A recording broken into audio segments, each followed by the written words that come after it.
One of my other co-hosts, Calibri the artist, cannot be here. It's me, Debbie LaPratt, and I have this guest that we could probably talk all night till like 3 o'clock in the morning. We'll be still here talking. His name is Brian Bruce Allen Kopitek. I can't say your last name, but this gentleman has written a book about it's so heavy, the amazing J.L. Hudson's. This book is, if anybody is into the history of Detroit and Hudson's, which so many of us know about the shopping at Hudson's and everything, this gentleman has it covered like you cannot believe. I mean, we've been just talking for like almost 45 minutes just about the history and stuff. 550 pages worth, right? 550. Oh my God, yes. And it's not just all reading, but there's all kinds of really cool photographs in here and stuff like that. So, all right, why don't you tell us a little bit about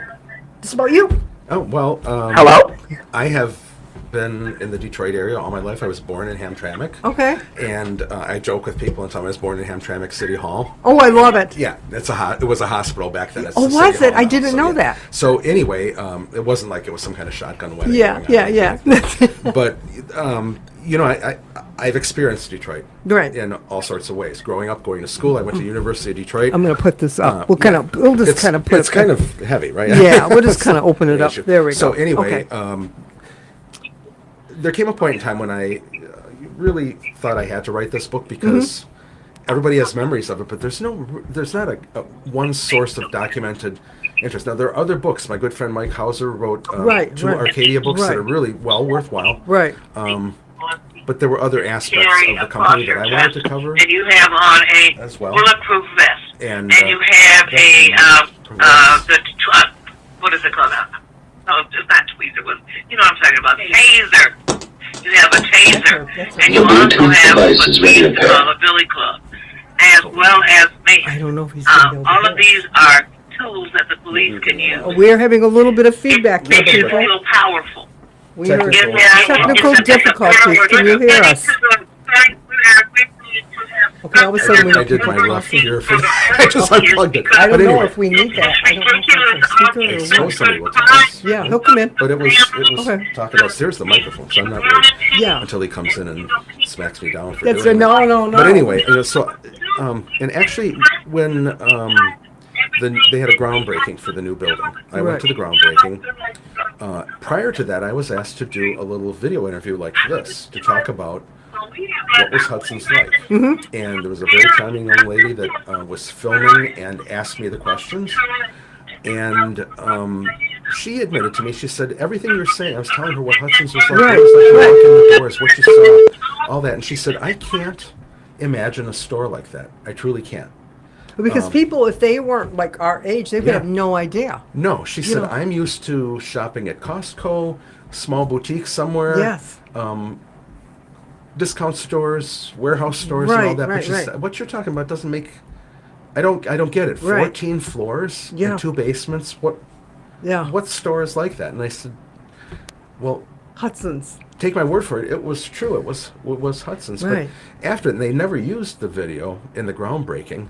Oh, but, too bad. I thought about it and I said, if somebody doesn't really put this down, Capture the history. capture it in a way that captivates people and lets them understand. Yeah, and So even the people who weren't around, they can look at this and they could really get a feel of what it was really like Yeah. for us who's experienced it.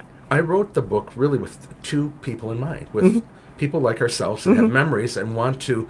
People, and I could talk for hours on your memory is a very funny thing. It is. Things you think you remember, you really didn't remember, or, Right. or you forget things. I've had people come up to me and say, "Do you remember that time that you gave me this?" And I'm like, I don't remember it at all. So, and only certain things stick in your memory. But Right.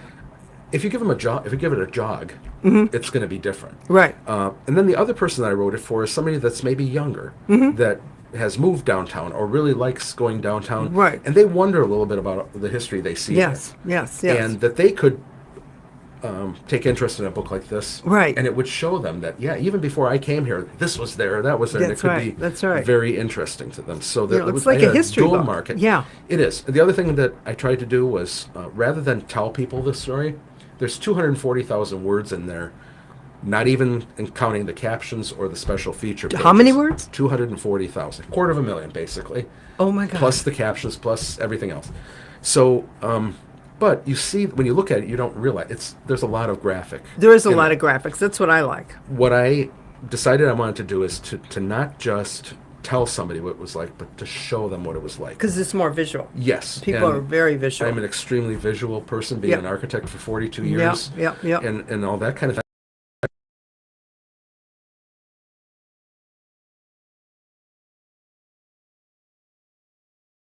I saw it written. If you got on a bus with a J.L. Hudson shopping bag, all of a sudden that meant you had a certain status because really? you shopped. And when they had those green polka dot shopping Yes, bags that were yes, very yes. famous, you got the same shopping bags in the basement as you did on the 7th floor. Yeah, the basement was the budget store. The budget wasn't it? store, yes. The bargain Yeah. basement, some would call it, but it was Bargain called basement. Hudson's Budget Store Yeah. for most of its existence. Yeah. Or the basement store.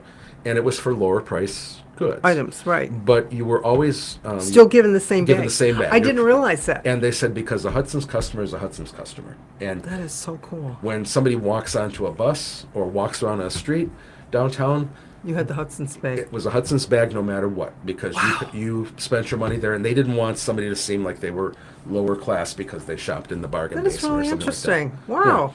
Yeah. So many beneath it all, in the foundation, there were so many thoughtful little things that both the founder, J.L. Hudson, and then was never married and he didn't have children, so he trained his nephews how to run the store. That is And because they grew up with it and they had passion for it, right. they made it the third biggest department store in the world. That is just, I mean, people Everything don't they realize did, that. They yeah. don't. What is the other two biggest department There stores? was Macy's in New York, Okay. and Marshall Field and Company in Chicago. Okay, that's interesting. And there's a lot of debate about it. Even the numbers that I see, I'm not sure what they're counting, what they aren't counting, because like Hudson's, there were several buildings. Right. So did that include the space between them? In some cases, or all cases, or whatever, it's like that with Macy's and with Marshall Field and Company as well. Wow. But they're all over 2 million square feet of space, Right. as Hudson's was. Both of their original buildings are still existing, and actually both house retail stores still. Wow. Yeah. And we missed out somehow on that part of it. But, the size of those buildings was bigger than, I think, the biggest shopping mall we ever had in the Detroit area. So just in one store, the goods, the It variety, would be like and one everything- massive shopping center. Yeah, more or less. Wow. Bigger than Great Lakes, you would just say? Oh, yeah, for sure. I think that might be under 1 million square feet, but I Hudson's was don't- 2.5. Now, obviously, It's really interesting. I didn't know that. Hudson's had 27 floors, and Right. really, retail went up to about the 14th floor. Right. And there were some things above. If you were taking your fur to be stored for the winter, they had a giant fur That's storage. right, that's right. On one of the top floors. Right. That was kept refrigerated. And things like that. But basically, there were 2 floors underground for the basement store, and then there was the 14 above, and that was restaurants and Oh, God, yeah, it's just the auditorium where they had all those events. Right. and that kind of thing. Wasn't So was there a third basement? there were actually a total of 4 basements. Okay, I remember the something. third and fourth housed equipment, ventilating equipment, and all that, and marking rooms and shipping rooms and things like that. And didn't they have the big trucks? Didn't they go in and they take them up on the? Yes. Other? Okay, somebody. Yes. I had met There was somebody. an alleyway through the store. Uh-huh. So there were 2 buildings. Well, actually 3. There was a building along Woodward Avenue Right. that was built over a number of years.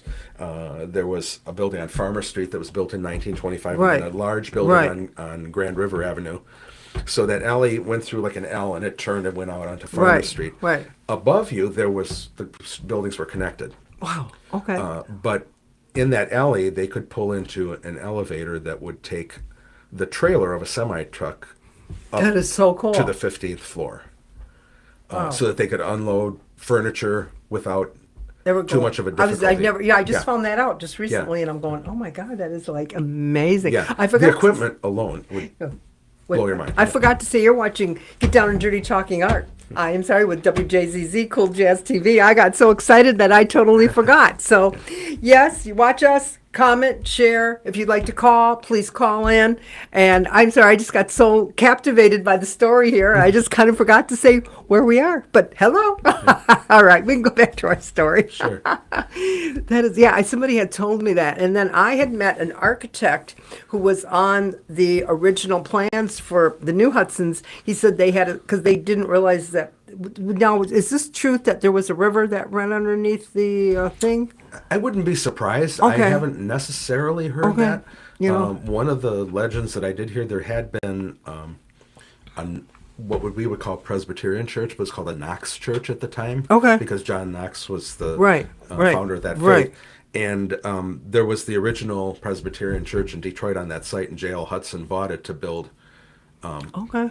I think about his third store because Okay. he had been in other locations like the Opera Right, House right, to start right. out, and they said that the whole enterprise would be jinxed because they had to tear down a Oh, they church had to tear down do the it. church, yeah. And as far as water goes, I think there could be anything because Yeah, there's because- places all over the place that the river actually runs underground. Right. And he said they had to scrap everything, all their plans, because they didn't realize because of the shifting and stuff. So they had to go to New York and revamp the whole architecture, The plans, the yeah, plans the and everything like that, engineering the essentially for the engineering, foundations, yeah, yeah, for the yeah. foundation and stuff like that. So that's why everything is delayed and stuff like Yeah. that, you know. But so yeah, so tell us more. What inspired you to write your book? Well, it was just my own memories, a lot Yeah. of, and whenever I would meet somebody. So before my mom and dad passed away, they lived in a senior complex, and you'd meet somebody there. I'd spend time with my mom, and there would be a lady sitting, and she said, "Well, you know, I used to work at Hudson." She'd tell me about what floor she Right, worked on, right. and what was on what floor. And yes, she said, "I still remember this was on this floor and that." So you hear those things, you go, "Boy, that's just one speck in one person's Yes. brain that who's going to remember all that?" And luckily, I mean, you could go back into newspaper archives Right, and right, see all right. that if you have that interest. But so again, it was having seen it, having been there, having it be a fond part really of my past, yeah. like it is for just about everybody I talk to. Right. I never heard anybody in 5 years of researching and writing this book that said Hudson stunk. It was an awful place. It took you no five? one ever. Well, there was a Or just a there research, was a just pandemic in the middle of there. Okay, and yeah, everything was yeah, slowed yeah, me down, yeah. and a loss of a job and a taking on of a new job and things. Yeah, so yeah, I yeah. can't. And you know, frankly, a big project like that sometimes you just get discouraged. It's so big. Right. Because I'd be really excited that I got to chapter 3, and I said, I know I'm going to have 12, so Right. I've got 3/4 more of this work to do, and it would get a little discouraging. But How I did you decide to do persisted. 12 chapters? Is there a reason? Is there a number? No, that- there's nothing with the number. Okay. It's a nice number, obviously. Right. It 3 and 4 fit into it Right, just right. great. Oh, okay, I just but- thought maybe there was but a significance. I divided up the topics that I wanted Okay. to cover. Okay. I wanted to cover. So the first chapter really sets the J.L. Hudson Company. Oh, into it does. Into the history of Detroit. What was there in it? The Paris of, was it the Paris of the US? America. America, yes. And that's a nickname that was given to Detroit. It goes back to that spoke plan that Oh, okay, in yes. 1805, the settlement that was there that I mentioned privately to you, that was just really a small Right. town with a fort, Right, burned down.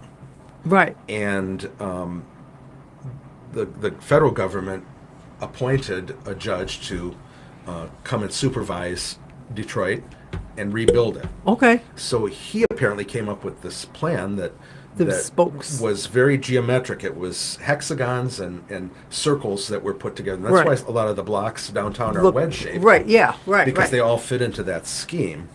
So that's very much like in the 1800s in Paris. Napoleon III hired Baron Haussmann, who was a procurator, an administrator, to redesign Paris and build these boulevards through the city. It was a very tangled medieval I didn't layout know that that. was Wow. dirty and Now look at it now. unhealthy. Yeah. And so he cut these boulevards through, and they say part of it was so that soldiers could get to any part and quell an uprising if okay. need be. Yeah, but yeah, I don't- yeah. there's a very good book on the topic. I don't know that was necessarily Right. They really had their minds on creating what they would call a modern city. Wow. The problem is that the plan for Detroit was way before any of that ever happened. Really?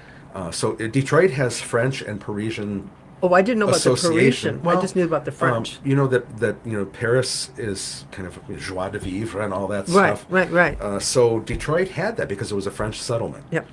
And then when Detroit started to grow and buildings were built along these streets at angles, those boulevards looked like the boulevards From Paris. All in right. Paris, I got except it. they were in Detroit first, which Right. is the funny thing. So I read an article. So and Detroit was first before they changed I read Paris. an article that said, and I agree with this, so I use it, that actually Paris is the Detroit of Europe. Whoa, I And like Europe is that. the Detroit of Europe. If Europe is the Paris of America, then Paris is the Detroit of Europe, wow, because that's- it all happened here before I that. didn't know that. And unfortunately, by the time that was developing in Paris, that geometric plan that was developed was by developers and property owners said we can't deal with it. It's too hard, the angles and everything. So they just superimposed a grid on it. And that's why the streets in downtown Detroit are kind of a mess these days. Yeah. 'Cause It's it's a an little incomplete plan in a way. But Right. what's there Right, that's what I heard. is quite beautiful. So Right. Yeah. Yeah. Very unique in the United States. It I is. think Washington is also similar because Pierre L'Enfant, who was French again, Okay. developed the plan for Washington. Senator McMillan, the man that we were talking Mm-hmm. about earlier, was from Michigan, but he was charged with beautifying Washington and following that plan. We're going to take a really fast break here. Sure thing. Okay, you're watching Get Down and Dirty Talking Art on WJZZ Cool Jazz TV, the coolest station in the world. I am Debbie LaPratt. And hello, Calibri. Calibri is not here this evening. She called me and she's not feeling well. Get well. Yeah, and Sure. and we're here with Bruce Kopita. Bruce. I can never say his last name. I'm terrible at that, but he is an amazing. I call you an artist because he wrote this amazing book. Plus, he wrote a couple other books, and it's all about the rich history of Hudson's. And I mean, I am the Hudson. I am the fanatic of loving any kind of history. But Hudson's is just something that I grew up with. He grew up with. You know, a lot of us grew up with, and a lot of you people don't know about it. But man, this book, it says it all. It is just an amazing. So let's get back to our story. Thanks, Debbie. Yeah. So. Oh, yeah. Yeah. So I was talking about these city plans and things like that. So a lot of it actually, since that senator that actually implemented the plan and made Washington what it was from Detroit and from Michigan. Right. Everything seems to roll through Detroit, right, in terms Wow. of the cities. But I think it's so unique that I think Sandusky, Ohio, has a similar kind of plan. Parts of it maybe in Philadelphia. Okay. Savannah, Georgia has an interesting Oh, Savannah was. thought through architectural Yes. urban design Yes. plans. Spent a lot of time in Savannah. Yeah. Some went to college Yeah. there. Oh, okay. Yeah, So yeah. those things are very unique because Yeah. most cities develop haphazardly. Right, And we right, had right. The beginnings of a plan here. That's right. Yeah. You know, that is just so cool. You know, and his band. Also, tell them what you're working on right now. Well, my next topic that I'll have a book similar to this, I don't think it's going to be 550 pages Right. because when my shipment of books came in, I had to take around 2.5 tons of books. That's a lot. So I was really of books. sore over yeah. the house. Yeah. over It's that. like okay. Lifting. So I'm thinking of something a little bit more reasonable Uh-huh. in size, same format maybe, but a little maybe. Will you do like the 200-300 hardcover? pages. Yes, of course. I love this. Is to me, it's just it is such a unique. It's something that I made my grandsons actually. We're in the car and I made them actually look at it because they had no idea. I mean, they're the oldest is 16, going down to 10, and they're like, okay, what is this? They don't understand it. Well, the things that I like are really the stories like that. Yeah. You're telling your grandchildren, and you're in the car, and Yeah. you want to get them to get interested in something, Right. you give them a book, right? Yeah. So I learned a long time ago. It was really my wife, Carol, that taught me Right. this. That she said, "You're an architect, and you're thinking about the buildings and the square footages and how tall they are and what style they're in Right, and right, the right. details." She says, "You need human stories. That's what people really like." They And do like that. lo and behold, I did incorporate everybody I talked to, or if people I knew, said, "Well, you don't know, I was in the Hudson's Parade, or this or that." I know Right. one of my best friends was married to Right. a Hudson's daughter of a Hudson's executive, so Yeah. I was able to tap her archives and knowledge Right. and put those human stories. Because those stories are into going to it. be gone. When people forget them, they forget them. I'll tell you a story that my own mother, when I was 24 years old, she had a catastrophic stroke.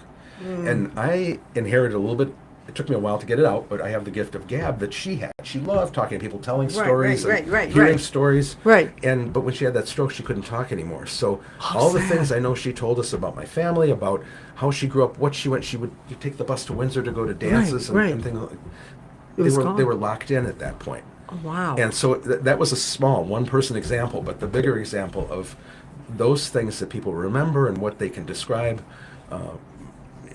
once it's gone, it's gone. It's gone, so yeah, we don't yeah. have archives of people. No, that's right. Because I remember going into Hudson's, and wasn't it all the jewelry Yeah, and stuff? first floor. And then talk about the elevators. Those are everybody talks about that. The elevators, the uniqueness, and how you got on. So just go ahead and just share the story about Okay, the elevators. well, even the way the building was laid out and Right. designed, there was a spine right through the store on both sides because there was that alley in the middle. Right. But those spines were lined with elevators. Yes, they so were beautiful brass, weren't they? They were wood paneled. Wood. Okay, I but, couldn't remember. Right. Things like the elevators used to have gates, like Yes. telescoping gates that Yes. would open and close. Those were brass. They were not automatic elevators for the most part, so they had an operator. Yeah. That was Talk about in- the operator. yeah, That's so what was so they unique. were in there and they would operate that elevator and they would tell everybody The floor. second floor, menswear, sporting goods, third floor, linens, fabrics, fourth floor, children's wear, fifth Yep. floor, juniors and Yeah. ladies underwear and blah Yeah, blah blah so yeah. on. They were ladies that were trained. They had to Did they have to know- wear gloves? I don't remember. I believe they did wear I think white they wore the gloves. white gloves for a while. and they had a blue uniform, but in the summer they could wear light gray or something Okay, like that. yeah. They had a uniform that changed. Right, right. And they were primarily African American ladies. Yeah. That was a traditional employment for them, and they actually were better paid than the salespeople Really? because they were considered ambassadors for these stores. But it was unique. When you got on the elevator, you felt like you were somebody. Yeah, you they know? would welcome you on. Yes. To which floor are you going? Yes. May I help you? Yeah. That kind of a thing. So it was really just getting in an elevator was part of the It was. It was experience, right? part of the experience. Yeah. I remember just taking that. You And know. I think that's if just go back to a central topic that Right. Hudson's was nothing if it wasn't an experience, right? What That's you it. felt That's- when you walk in, how Oh. elegant it was, the people swirling around, cash registers, ding, ding, ding. Yes, and yes. things like that. Well, those elevators were really a part of that. Many parents took their children and said, now if you get lost, and go where those elevators are and ask one of the ladies. And they knew how to get And how'd you get you there? to Right. get the kid to where they needed to go if Right, there would be a place right, that they would right. hold them until the parents could find them and they'd That's announce right, on the that's PA right. I that forgot the about parents that. of so-and-so please come to the office. That's or right. Oh my things God, like I that, forgot yeah. about that. Yeah. It was such a huge building and so many things going on that there was always- just a lot of stuff that You know, I didn't you realize, experienced, but maybe didn't. Looking at the book, how much activities that they had. I feel like I missed it. Yeah. I feel yeah. like I didn't know that. I didn't know that. You I know? was to a couple of those. Of course, everybody's been to the fireworks show Oh, at one time or another in their life. yes. And I still go. And that was totally Hudson's contribution. Yes, that was. There's a whole story of how the International Freedom Festival came to Yes, be. yes, yes. And then Hudson's jumped on and said, we want to be a part of this. And tell you what, since we're Hudson's, we're the biggest and best department store in the world. Yes. We're going to give Detroit the biggest and best fireworks show that And anywhere on then the our earth. our Thanksgiving Day parade. Yeah, that was a part of it too. It Oh. started in 1925. Oh, is that when it It was started? called the Children's Toy Parade. I didn't know that. I And didn't then get to that part. It went on from there to grow into what What it it was. is now. Yeah. Wow. That is And- just just mind blowing. Yeah. You know, it's just. The longest chapter in the book is the one about events that Hudson's had. I was looking at that the other night. I'm going, So oh my it God. took me months to research it, write it, try to bring it alive with images, and was so people would amazing. have an idea because it's a vacuum today. We don't have anything like that No, really. no. So they had flower shows. They had during the war they had war bond drive where there would be patriotic shows in the auditorium so that people would be more willing to buy war bonds. And Hudson's took in, I think, in that one show in 1943.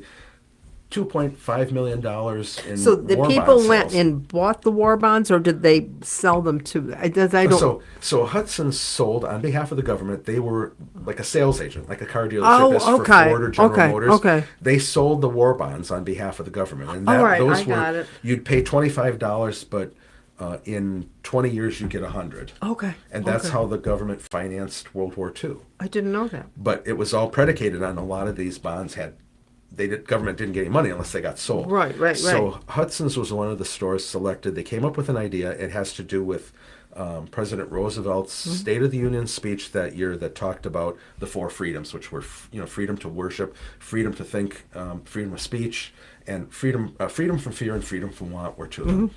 So that and Norman Rockwell heard about what Roosevelt said and painted 4 paintings that illustrated these things. Wow. And they were part of the Saturday Evening Post that he painted the covers for. But it was all meant to drive this war bond concept.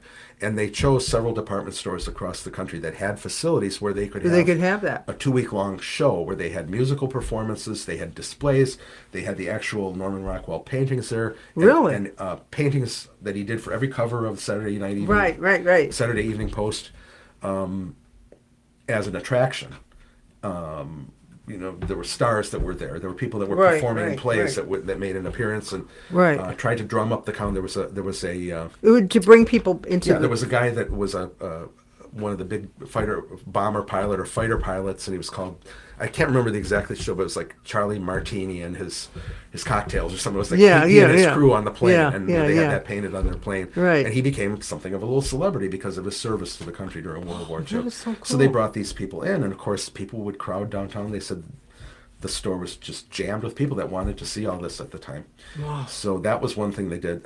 And it was kind of commercial, but the period between October and when the Christmas seasons, or let's say after the back to school, early September, and then until Christmas ramps up, that's a very dead time for retailers. So they conceived of having an import show that they would send their buyers out and buy fabulous things from all over the world, silks from Italy and clocks from Germany and woolens from England and all these things and when you look at the ads, it's amazing what this store carried. Wow. It wasn't just clothing, some sheets and dishes. It was very unique things from all over the world. It was like a museum in some ways. And you could buy the stuff. Wow. Right? So they would have a big import fair where they would decorate the store to look like a street in Paris, like a miniature street in Paris, or they had different boutiques. They had a Mexican boutique, and they had a Scandinavian boutique that had modern furniture in it. Oh my God, how cool! And this stuff was only available during that time, fair. And then it was done. Yeah. Oh, so it's get them. And wow. I think from 1953 through 1967, they had these import fairs like that. God, I missed it. Yeah. I don't know if you ever heard of the Good Old Summertime. Yeah. So that they conceived in the summer before 4th of July celebrations or something like that. They had decorated the outside of the store, and where they had display windows, they took the glass out. Oh, God, yeah. And they made little ice cream parlor, photo studio. I vaguely remember. When you're saying that, it's kind of like coming, popcorn stand and all this. And people could come downtown and walk around the store, and they had entertainers, and there were things inside as well. And they wanted to get people in the store because this was all ultimately to get people to come in and patronize the store. Right. Of course, there was a point at Hudson's that somebody that came to one of my lectures told me, he said, the day that we beat the sales record of Macy's in New York, which was fashioned itself as the biggest store in the world. And you figure New York, there was maybe 3-4 times the people that were in Detroit there, but Hudson's volume was greater because it was so compelling to people.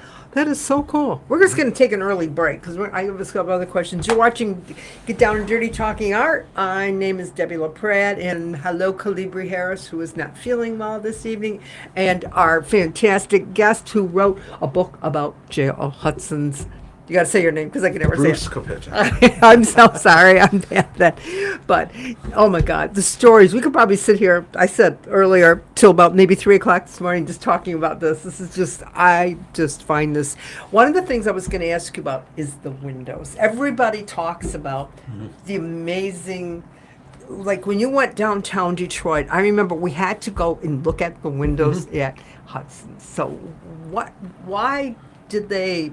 What was the reason? There's got to be a plan that they did that. Well, I can explain. It was a very traditional things for stores to do. Okay. Because they had first floor area, right? Okay, and right. If you look at a Target store nowadays, it's just walk in and go. It's wall, right, all the way around, right?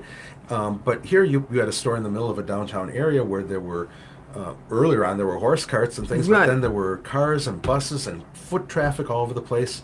It was really an advertising method for them. Show their best wares in the window. Right. And when they would have these events, then they would theme the windows to the events. So when they had the flower shows, they did things like put tropical gardens in the windows, and you could actually step into the window and talk with, so it was a Hawaiian theme, you could talk with United Airlines hostesses about trips to Hawaii. Or when it was a fiesta theme, they had American Airlines could take you to Mexico and things like that. But it tied in the event, the flower show itself. No, did the windows go on Woodward, and did they go around the corner? I don't They were remember. all around the store. They were all there around the windows thing. on So Farmer what, did it Street, start Farmer Gratiot, Street? Grand River.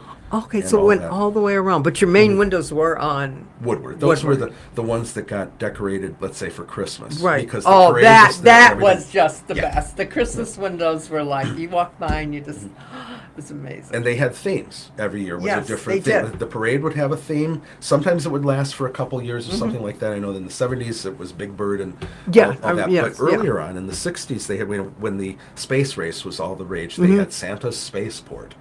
And that was the theme of the display on the 12th floor. Oh, really? But also the windows would be tied in. So So had whatever they moving- had, like on the 12th floor, or the windows, they kind of tied in with the Christmas So thing? they or- had huge display, design, and carpentry They must have had some amazing workshops. people. And amazing people that were artists in and of themselves that created all this stuff. Yeah, I'm just thinking about that, creating that, and yeah. the planning, and just the figuring it out. You know, we got this, we got to get this. Somebody would come up with an idea. Right. One year it was Christmas in Candyland. And they had these pixies and things that were going to, tour people through Candyland. And that was all told. I A story remember was that. told in the windows. Yeah. And I would also add that being that we haven't talked at all about the Hudson family, who we saw this big department store, and it was a big business, and there was money galore. Right, and, right, You right. knew just everybody went there because it was classy. Right, and right, right. everything. But you didn't realize there was really a family that owned it. Yeah, That started with just one a man, simple and it family. went out to his nephews, and even toward the end, it still had some connection with the family, and that family still exists. Just so And cool.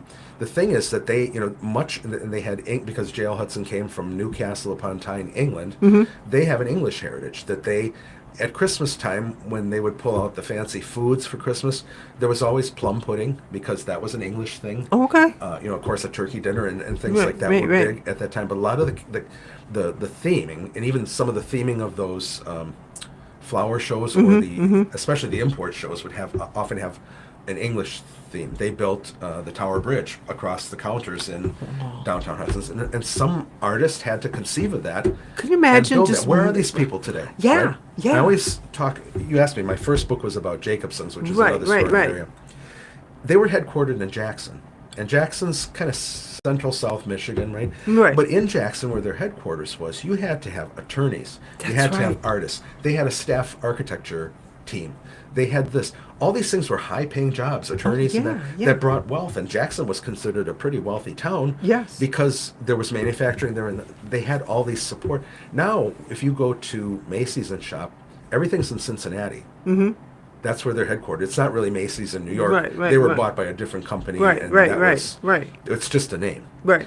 But all their attorneys, all their marketing people, all their artists Were would be In Cincinnati. in Cincinnati, as opposed to when we had independent stores like Hudson's in Detroit. All that wealth and all that ability to create was centralized right here. And it was centralized in Jackson, it was centralized in Chicago and Toledo and Cleveland. Everybody had their own. Oh, their own. Yeah. And so they were free to come up with their own creative ideas too. So cool. Christmas at There's the big nothing department like store in Christmas. Honolulu called the Liberty House was different than Christmas would be in Chicago or Detroit. Yeah, Right? yeah, yeah. Because of the different people that conceived Right, all these right. cool things. Because we always talked about the Christmas, the 12th floor Christmas, and going there, and the experience as a kid, it was just like no other. Those elevator doors opened up. Ah, and you're just And going. the first thing I remember seeing, there was a spinning carousel going like a literal bat out of hell. Yeah, yeah. Going, and I'm like, but I'm on the 12th floor. Yeah. And, there were lights flashing and music and the smell of popcorn and Santa. And this you know you're just going to see going- Santa, and then the Toyland was Oh, something the Toyland out of was control, just yeah. out of control. Just Yeah. everything. It's like there's nothing like it today. That would be so cool to bring that back. Yeah. Like even because the kids don't know what they're missing. Yeah. And I don't know, like I said, my book was written also for a younger audience Right, that right, wants to right. know what was What- there before. Right. And to me, it's the other thing about it that I didn't mention earlier, because it's not real depressing. My wife and I last night, we watched, I don't know if anybody has ever seen the film Tess of the D'Urbervilles. No. Okay, so it's a novel that was made into a series and everything. I've never seen anything so depressing in my life. It ended, it was depressing. Oh my God, okay, so it's time to go to bed now, and Oh, you were depressed. How when can I watching get my my spirits up? And I don't want to depress the joyful idea of this Hudson's book, but Right. it's so gone, and everything it represented is gone, and everything that it brought good to people. Yes, it's gone. Is employment. It brought all that, and it's The creativity. yeah, of the just creativity, the the artistry. Look at the artistry. beautiful architecture it had, Oh God. and all that know. was just. Who was passed the away. person who designed the building? Is there an famous Yes, so architect? in Detroit, where I had my first job after or during college, Yeah. Smith, Hinchman and Grills was the firm. Okay. And so they and I believe it was Fred Smith was the man's name, was J.L. Hudson's architect. Okay. He also designed Crowley's and Old Kearns that came before even that was closed by 1959. But that was probably he considered that his most beautiful building. Kearns was. Yes, I don't And remember Hudson's Kearns was at all. built in stages. And Right, I remember you say. How many stages was it built in? Well, that the particular building that existed until 1998 was begun in 1910. And so little by little, and that was the first time Hudson's was ever on Woodward Avenue, or the first time they had a building that they built on Woodward Avenue. Let's put it this way, 'cause their main store at the time was on Farmer Street. Okay, and say tell people what the store what Okay. it was Hudson's, and then Yeah. what was on top. The what was it? We were talking about it. Oh, the restaurants and all that. No, the theater. Oh, I know. The yeah. original Hudson's was Yes. on Campus Martius, and it was in the Opera House Okay, yeah, of the day. yeah. And, I bet nobody really. A lot of people don't know that. Well, the Opera House isn't really there now Yeah, either. yeah. And the Opera House that J.L. Hudson was in with his first store is not the Opera House that existed from No. No. 1896 to 1966 or whatever before it Right, when it was right. eventually turned into Sam's cut rate Right, store, right. which was a step below the bargain basement at Hudson's, right? So, Yeah, yeah. But anyway, he moved into that little store, but when he built a big store in 1891, which was referred to as Hudson's Big Store, he was criticized because it was over on Farmer Street, and everybody was thinking, Woodward, Campus Martius, that's the action. And he was very self-sure that he was doing the right thing, and that people would come to his store for what it represented, the value, the selection, and all So that. I didn't And he was realize it right. started there, and then it. Yeah, it started at the Opera House. They moved into where Sanders was for a while. Okay. As the store got bigger, it didn't start as a department store, started as a men's clothier. Really? And to attract women, he would add some ladies' items. And eventually met a fellow named Campbell Symington who sold carpets and furniture. So they got in business together. You would shop, when he moved on Farmer Street, you'd shop on the first couple floors were J.L. Hudson, but the home furnishings floors were Hudson and Symington. I remember reading Yeah, something about yeah. that a while ago. And eventually, Symington retired, got out of the business, and J.L. Hudson just took the whole thing over. Wow. So by the late 1800s, it was just the J.L. Hudson Company when it was incorporated and all Wow. that. I remember something. I was reading something about that. But yeah, Wow. but That- it Hello? kind of relates back to the whole idea of that spoke design that Right, Detroit have. right. That if you look at the downtowns of a lot of cities that are more laid out, north, south, Mm-hmm. east, west.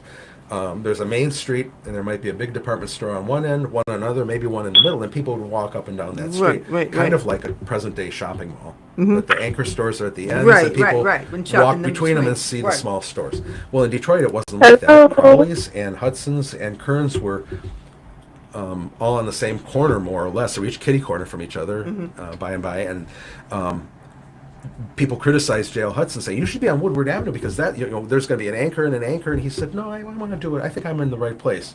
And so he actually and he was so successful there that they poked across the alley onto Woodward Avenue Right. again. And then that I know that. eventually I know became- that alley. Yeah. And that eventually became the biggest part of the store on Woodward. Right. And then they took it down on Farmer and built an even bigger one on Farmer. 2528, they built the great big thing that was so much a familiar landmark. Drive by, you'd see those red Hudson's letters, the tower. Right. Were very unique. Yeah. That is just so cool. It's just so cool. It's just like, God, it's just, It was a lot of fun, wasn't it? oh, it was. It was. People they just don't know. It was like, people go, what? Because I talk to people and stuff and they just love it. And I just, the whole history and stuff like that, it's unbelievable. Is there something else that you would really like to share about the there's so much. There's so much. We talked about, we talked about the building, we talked about the events, what was on floors and things like that, but there's also the employees. Yeah. Right?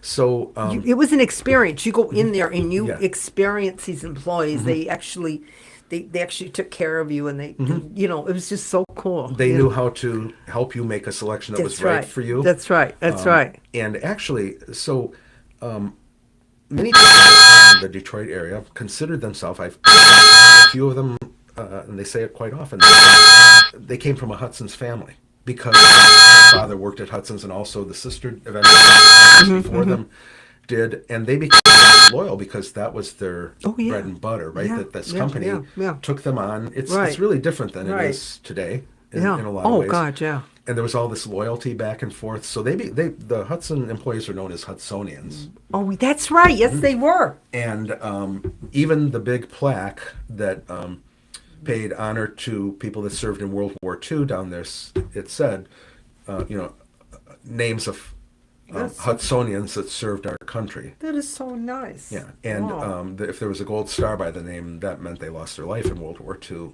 as well. Now, where is that plaque? It's currently in Oakland Mall.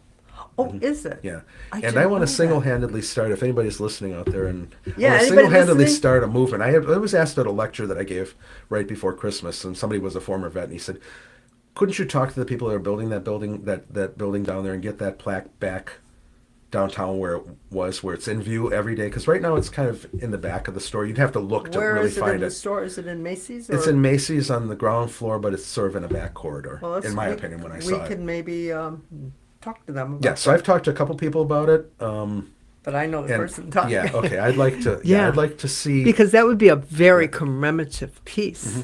and it would be bringing a little bit of history. The history there. back to the Wow, I didn't know that. Yeah. Well, let's work on it then. 'cause yes, the fellow that his name was Tom. I don't remember what his last name was right now, but he said, "I'm charging you with getting that done." I'm saying they're trying to give a lecture. Like, oh, yes, Sarge. Yes, sir. Yes, I'll sir. do it. Yeah, Yes, sir. but I think it's a great idea. That is. I should also put a plug. I've been for a number of years thinking, and like I mentioned, my friend Mike Hauser, who Yes, was so yes. helpful to me. Oh, Mike on was. this, Yes, I know Mike you know. Hauser. Yes. And we had talked about how do we get in that building downtown a department store museum that would focus on Hudson's. Oh, that would be so cool. Maybe it could have a restaurant, a tea room that was like eating on the 13th floor at Hudson's. That would be very And maybe it could be a nationwide thing, something that was actually a tourist attraction, because Yes. You could probably gather online things like lists of people that worked at these places through Social Security and things like that, that people could come back and look and say, oh, yeah, my grandfather worked there. I get requests all the time. Right. Do you have any records? I know that I have an aunt that worked there, but I would like to know what department she worked in and this and that. And those records are by and large destroyed. But Really? there's places like probably Social Security Administration that some of that could be Right. found. So it Wow. would be an archive, a display, a tourist attraction, Would that be awesome? maybe even some counters of merchandise that would kind of give back that experience. Wow. Isn't Bedrock Yeah, working then? Yeah. I would like to. That would be an I've awesome. made some attempts. I've got some good feelers in That for would that. be- And I would think that wow. it would be a wonderful idea. That would be. I think that would be. Now, anybody out there? You hear Yeah, that? yeah, again, All if right. you're out there yeah, we're and- we're and looking you for can- a connection so he can get in there and get that. Oh my God, that would be so cool. That would be just such a part of the history that's in Detroit and Yeah. stuff like There's that. a part of that new building that they want to. It's called the Hudson site, so they want to do something, and I hope it would be more than just a name without anything behind Right, it. right. So- To bring the legacy, at least honor the legacy Some- of what it was. Yeah, some reflection of that. Right. There. That would be so. I've got my.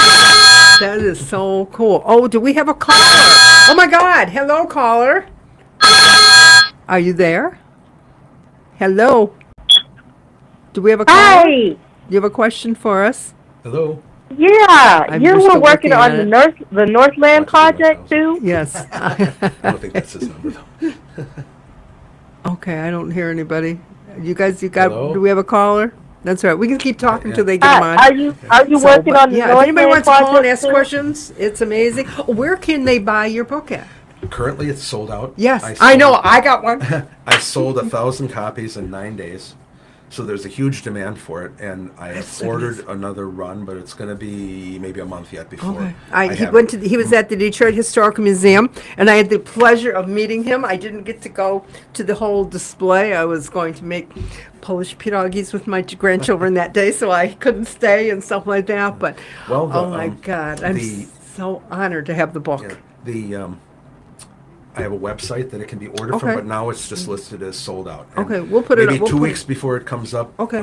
I will get it back on there so people can it's- order. And I'm also negotiating with a fulfillment company because before Christmas, my wife and I literally I cannot carted around imagine. 2.5 tons of these books and mailed them. It took Strong a like UPS bull now. Yeah, strong Yeah. like bull for Oh sure. my But 64-year-old man ain't so strong like bull. Unless he's really, called for Yeah, at that that point. is But a it was lot a lot of of books. work. Our house looked like half my wife's Christmas fantasy and half a shipping and receiving department. Honest to That God. is a lot of books to Yeah, go out. it And you was- were also are at the what was it we were just saying, the one in the Fisher Building, and there's the other Pure one. Detroit. The Pure Detroit. Is there? I know this is the one on Cass. Where is the other one? On there's another There's one. two, yeah. Yeah. The one, their headquarters, I think, is in the Fisher Building, and the owners there were very gracious. And Oh, they they're said, wonderful. We can sell this in 2 seconds flat if you'll just let us come pick them up. And so Oh my God. they have a standing order for another That's bunch, so so it'll be cool. in So, stock yeah, again. we'll But put the everybody's gotta information- be yeah. a little patient. and Right. We'll put the information out on our Facebook and our stuff like that and type of thing, and we'll have his website up and stuff like. What is your website? Maybe we can say it slow in case. So actually, to get this book published, I formed my own publishing company. Good for you. And I'll be what we talked about, what's coming up, and I'm going to reissue my Jacobson's book, I think, in a hardcover format. That would because be nice. What I realize is that's what people really like is the hardcover format. It because does. they can put it on their coffee table. Right. I just got a letter today from somebody that was featured in there. He's actually a Catholic priest right now, but he worked in Hudson's interior design until he was, already almost, he retired and then went on to Come become be a Catholic priest. We're going to take a real fast break. You're watching Get Down and Dirty Talking Art on WJZZ, Cool TV, the coolest station in the world. You can follow us on Twitch, Twitter, course. Facebook Live, Instagram. YouTube? I don't remember all the platforms Yeah. and stuff like that. And we are over here with our guests. I'm just so excited, talking about Hudson's, the history of Hudson's and everything like that. So we're going to get right back on it. There was something that I was going to ask you, and when I was talking, how the Yeah. flash comes into your head and it like left again. Well, we were talking about, how people can Find the relive book. experiences. Well, that's Yes. what this. I got a thank you letter I sent Right, for all the that's help right. he gave me. I sent him a book, and he sent me a lovely thank you letter that came in today, Father Richard, and he said, when I got it, everybody in the parish office where he's at saw it, and people just clamored for it. Where do I get it? I want it. And then he said everybody was just spending all this time talking about their experiences and who they knew that worked there and what happened this time and that time. So it's really interesting how it just, as it's an institute, it was a business. So we think Right. of businesses, we kind of get a little bit like, they're just out to get our money. But this was something different. It was an experience. It was institution, just a- experience. Yeah. It almost had a beating heart of its own, Yes. right? Because there was Yes. people involved. Yes. From the owners to the managers to the employees to the customers to the Just people the- that just walked by on the street That's and right. admired the windows That's were a right. part of that It was experience. always something that we always went down and always checked out the windows. Yeah, yeah. Always checked out the windows. It was And- just the most amazing thing. I know I was going to ask you about the flag. Yes. Now, the what world's is the largest story? flag. What is the story about that? So at one point, Hudson's, which was becoming a very big store at the Mm-hmm. time, they had the building that they built from 1910 to 1923 had expanded as far as it could on Woodward Avenue, Mm-hmm. and they had this big facade. So they decided that in 1923 for Flag Day, they had this flag made, and it was the world's largest flag at the time. And so on Flag Day, there was a ceremony with Boy Scout bands playing in the That's so street, cool. and that, and they unfurled the flag on the face of the store. Now, And it is the was- flag still, is it anywhere? Does anybody know or anything? No, it's unfortunately been destroyed. How sad. And there were other flags that there was one time somebody tried to outdo Hudson's world's largest flag by hanging a bigger nylon flag off the Verrazano Narrows Bridge in New York, and the wind ripped it to shreds. So it didn't work out. This was a heavy flag that was made out of dyed and boiled wool. Really? The stars on the flag were 6 feet in diameter. I didn't have no As idea. tall as almost, a little bit taller than me. There were several flags throughout the history of Hudson's. There was the first one that was displayed for a number of years, and they decided to even go bigger because everybody would always come up with, no, we've got a bigger one. So they would add fabric, make it longer, Right, and right, everything right. to always say that Hudson's had the biggest flag in the world. And every, if there was something particularly patriotic, they would display it then. Wow. And in 1948, I believe, they made a completely new flag that was even bigger. And now the stars were 8 feet in diameter and all that. So they displayed that Can you imagine 8 feet? a fabric, white one wool, piece of- and then that all had to be sewn Oh my onto the God. base. It I had cannot imagine the webbing person. on the back because no matter how tough this wool was, when you get something it will that's stretch 150 out. feet Right. wide, it's not going to It's hold the together, weight. right? Right, So right, it was right. it was sewn to nylon webbing to give it support and all that kind of thing, and it had to be shipped in a crate. The original flag was shipped to Washington D.C. and was displayed on the Capitol building on the anniversary of I think Betsy Ross sewing the flag. Really? The first flag, there was like a 100th anniversary or something, or 150th anniversary. So they had a big, what was called at the time, a pageant. And there's pictures of the Capitol building with J.L. Hudson's big flag. And then on the eve of World War II, it was sent to New York because of the 1939-1940 New York World's Fair. When they were dedicated, it wasn't ready to open yet, but they had built a plaza with fountains and things that was called the Court of Peace. So the flag went to New York to be displayed at the dedication of this Court of Peace, and they let go of 100 doves and that kind of thing, and had a big band concerts and things, all done in the hopes of avoiding a war, which Wow. unfortunately it didn't happen. Didn't right? happen, Yeah. right. So that flag had what I call a charmed life. It flew all over the place, displayed every year. It was quite an God, event. too bad it wasn't still Yeah. somewhere. Well, what happened was in the early 70s, they said that there was a certain amount of deterioration. It had to be resewn in 1959 and 1960 because Alaska and Hawaii joined the Union. So now there weren't 48 stars, but there were 50. So that had to be, and they couldn't get it done because the President Eisenhower at the time couldn't decide on how to do the rows. There were several options, and they finally gave the official opinion, Yeah. and then Hudson's could resew its flag. So Right. it was delayed that year. It was displayed on 4th of July rather than on Flag Day, okay. which is in June. Right. And in the early 70s, they said, well, we're going to cease showing it, but for the bicentennial, we'll show it one more time. Right. After that, it was donated to the Smithsonian Institution. Okay.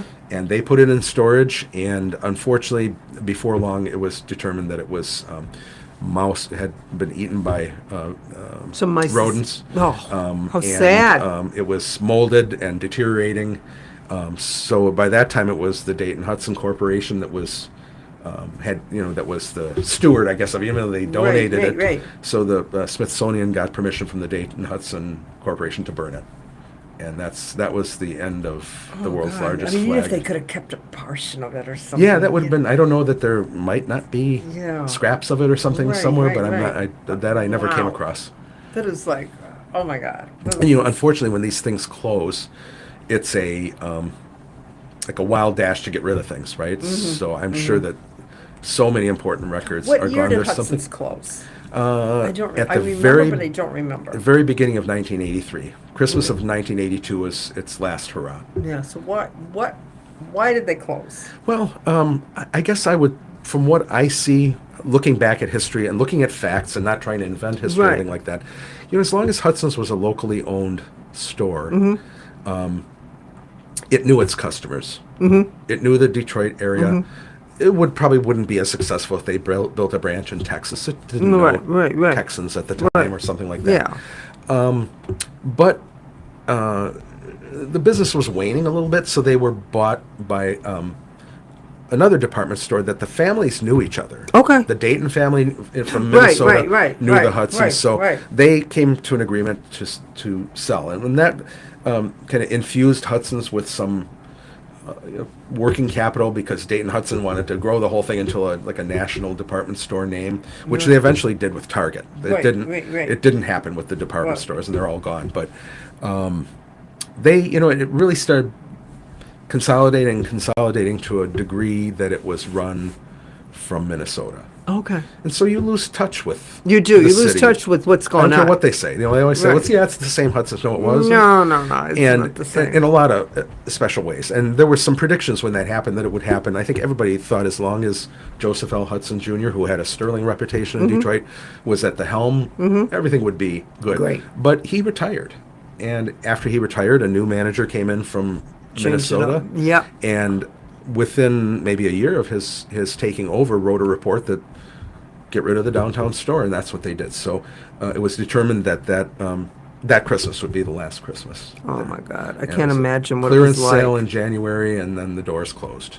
Wow. So What did they do with like all the artifacts and stuff like that? And they're all the the counters and. I a know lot there's of it- one guy that has his elevator. I forgot Yeah, what yeah, it is. yeah. Alex Bagan in Bloomfield Hills Yeah. restored a Hudson's elevator. I think somebody else was also doing that. I've never heard the outcome of what they were doing, Didn't or whether it take the him two. like 20 years or something? Yeah. Yeah. I And- mean, can you imagine putting that elevator? Well, the codes are different. Oh, they wouldn't let him use the That's right. the telescoping Yeah, gates anymore. yeah. Excuse me. And so it a lot of those things. I know that some of the water fountains have been preserved. Some of Right. it was sold. Yeah. Up until the building wasn't imploded until 1998. So I think inside was fairly intact for a while, but then once, because they had some pop-up stores go in there, things like, they still had employees working in the building, but once those employees moved to Minnesota, the building was vacant, and that was about the end of it. Yeah. So why did they implode it? Was that just the? I think I have a everybody saw theory, it as but- a sign of the old Detroit, and that they were hoping for something new. Yeah. And so Yes. Okay, we're gotta going to cut have it, to tie it right? up. So thank you, everybody. answer that I'm question sorry. next time in Yes, more we can just detail. keep talking. You're watching Get Down and Dirty Talking Art on WJZZ Cool Jazz TV. Thank you, everybody. And we'll put some information on our Facebook page. See you you, all Debbie. next week. Thank you. Bye-bye. Bye-bye. Oh my God, this is fantastic. Good.